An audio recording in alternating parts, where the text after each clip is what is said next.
नमस्कार दोस्तों, स्वागत है आपका A to Z स्टोरीज अद्भुत ऑफिशियल पर। यह कहानी है आरफा नाम की एक लड़की की जिसकी उम्र आज 33 साल है। यह बात उस समय की है जब उसकी उम्र 17 साल हुआ करती थी।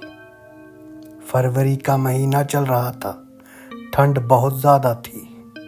उसकी कुछ सहेलियाँ उसके घर आई हुई थी। रात में वो सब बातें कर रही थी। बातों बातों में एक सहेली ने कहा, यार तुम लोगों को पता है कि हमारे मोहल्ले में एक औरत हुआ करती थी जिनके पास एक जिन्नात था। वो जिन्नात उसका सारा काम कर दिया करता था, उसको बहुत खुश रखता था। आरफा को भूत प्रेत और जिन्नातों की बातें बहुत अच्छी लगती थी। आरफा ने अपनी सहेली से कहा कि क्या हम जिन्नात को कैद कर सकते हैं।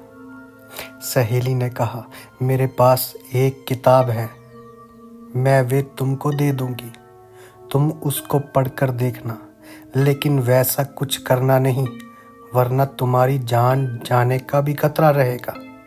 आरफा ने कहा, ठीक है, मुझे ऐसी चीज़ें सिर्फ पढ़ने का शौक़ है, वैसे भी इन चीज़ों से बहुत डरती हूँ मैं। कुछ दिन के बाद आरफा की सहेली ने उसे वो जिन्नात वाली किताब भिजवा दी। आरफा ने वो किताब पढ़ी। उसमें जिन्नातों को कैद करने का तरीका लिखा हुआ था। वे 40 दिन का काम था जिसमें किसी जंगल में जाकर एक घेरा बनाकर कुछ चीज़ें रोज़ाना पढ़नी थी। आरफा ने सोचा कि मैं भी एक जिन्नात कैद करती हूँ, लेकिन फिर दिल में ख्याल आया कि ये तो बहुत खतरे वाला काम है, इसमें जान भी जा सकती है। लेकिन अगले दिन आरफा ने पक्का इरादा कर लिया कि मैं भी एक जिन्नात कैद करूँगी।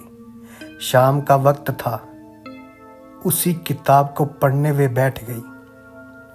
जब रात में सभी सो गए तो चुपके से घर के पास वाले जंगल चली गई और जंगल में एक गोल घेरा बनाकर बैठ गई और किताब में जो चीज़ें लिखी हुई थी उनको पढ़ना शुरू कर दिया।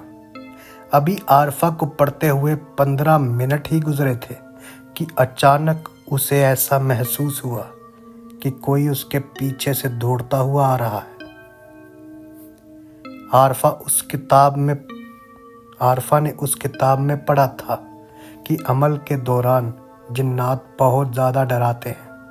जो डर जाता है उसे वो मार देते हैं और जो नहीं डरता वो उसकी कैद में आ जाते हैं। इसलिए आरफा अपने दिल को मजबूत करके और सोच लिया कि कुछ भी हो जाए उसे डरना नहीं है। लेकिन थोड़ी देर के बाद आरफा को ऐसे लगा कि उसके हाथों पर कोई गीली चीज़ ऊपर से टपकी है। टार्च जलाकर जब अपने हाथों को देखा तो अपने हाथों पर खून ही खून नजर आया आरफा को। आरफा अपनी नज़रें ऊपर उठाई तो उसकी आंखें फटी की फटी रह गई। पूरे जंगल में जितने पेड़ थे, हर पेड़ पर किसी इंसान का कटा हुआ सर लटक रहा था और उससे खून नीचे टपक रहा था।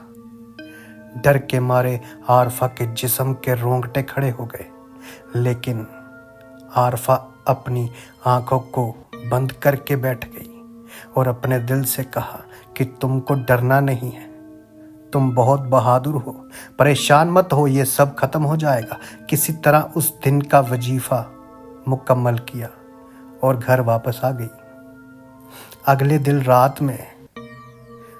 दिन रात में फिर से उसी जगह पहुंच गई और वही चीज़ें पढ़ना शुरू कर दी। थोड़ी देर के बाद उसके सामने बहुत डरावनी शक्लें आने लगी।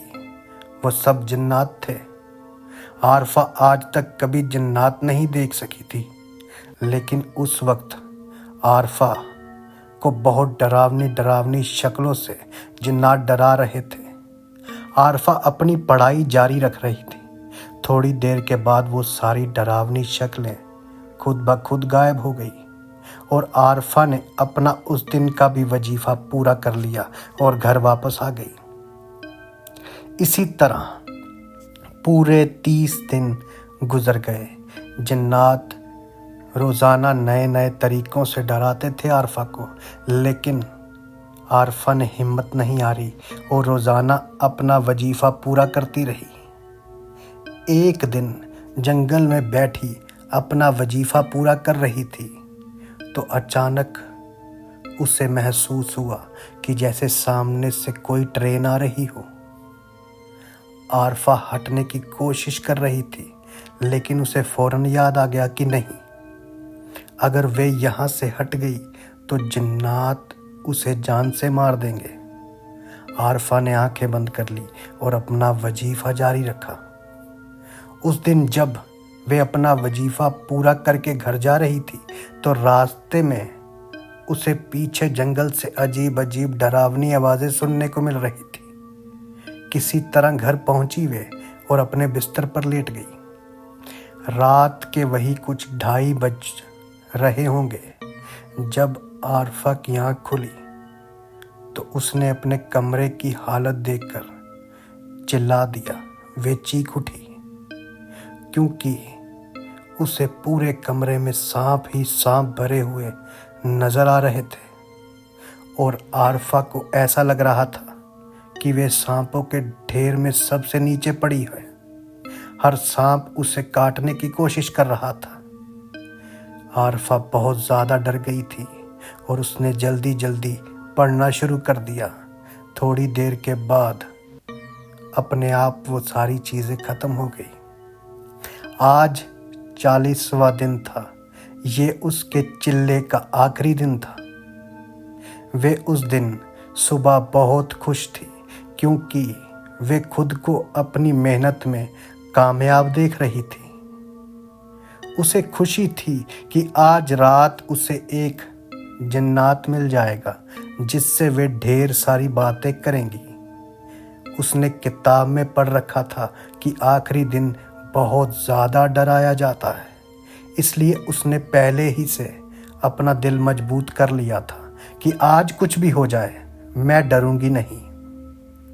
जब रात हुई तो आरफा जंगल पहुंचकर रोज़ की तरह गोल घेरा खींचा और उसके बीच में बैठकर पढ़ने लगी। थोड़ी देर के बाद वहाँ बहुत से जिन्नात आ गए। डरावनी शक्लों में उसे डराने लगे। एक जिन्नात को उसने देखा कि वो उसकी मम्मी को पकड़ कर ले आया है और उनका गला काट दिया है। थोड़ी देर के लिए आरफा को डर लगा, लेकिन वे जानती थी कि ये सब झूठी चीज़ें हैं। ये सिर्फ मुझे डरा रहे हैं, ऐसा कुछ भी नहीं है। किसी तरह उस दिन का भी चिल्ला पूरा हुआ और वे खुशी खुशी अपने घर वापस आ गई। आज उसकी मेहनत कामयाब हो चुकी थी। किताब में लिखा हुआ था कि आखिरी दिन रात के 12 बजे तुम्हारे पास एक जिन्नात आएगा। तुमको उससे वादा लेना है कि वो तुम्हारा गुलाम बनकर रहेगा। उस दिन रात आरफा अच्छे से नहाई और उसने खूबसूरत कपड़े पहने और फिर अपने बिस्तर पर आकर आराम से बैठ गई और जिन्नात का इंतज़ार करने लगी। वक्त गुजरता जा रहा था, लेकिन आरफा को किसी चीज़ का एहसास नहीं हुआ।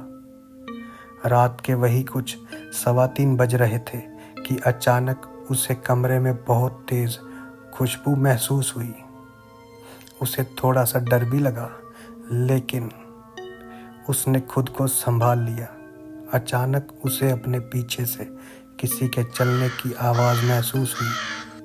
उसने पीछे मुड़कर देखा तो एक बहुत ही खूबसूरत नौजवान लड़का सफ़ेद कपड़े पहने हुए उसके सामने खड़ा था।